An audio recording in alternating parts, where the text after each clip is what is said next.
আপনারা দেখতে পাচ্ছেন এরকম একটি সিবি আছে। এই সিবির ভিতরে পার্সোনাল স্টেটমেন্ট যে লেখাটি আছে এইটার দেখেন প্রথম থেকে একবারে পেজের শেষ পর্যন্ত আপনার এখানে কিন্তু আমরা শেডিং শেডিং এটি দেওয়া আছে। তো আপনারা কিভাবে এরকম ভাবে অন্যান্য লেখাটাতেও আপনারা শেডিং দিবেন সেটি আজকের এই ভিডিওতে। তো আমি এখানে দেখতে পাচ্ছেন যে ওয়ার্ক এক্সপিরিয়েন্স যে আহ, দুটো শব্দ আছে, দুটো শব্দ আছে, এই শব্দ দুটোকে আমি কি করব, উপরের ন্যায় আমি শেডিং দিব। অনেকে কি করে, আমি যদি এখান থেকে নেই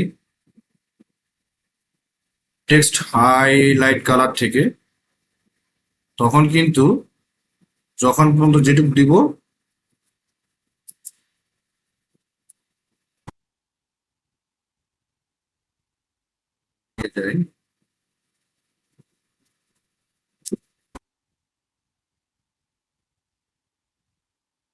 আমি যতটুকু কালার করব ততটুকুই শুধু কালার হবে।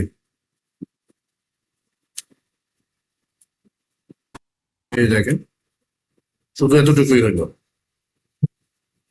তো আমি চাচ্ছিলাম যে উপরটার মতো পেজের শেষ প্রান্তে গিয়েও সেই কালারটি হবে, তাকে বলে শেডিং।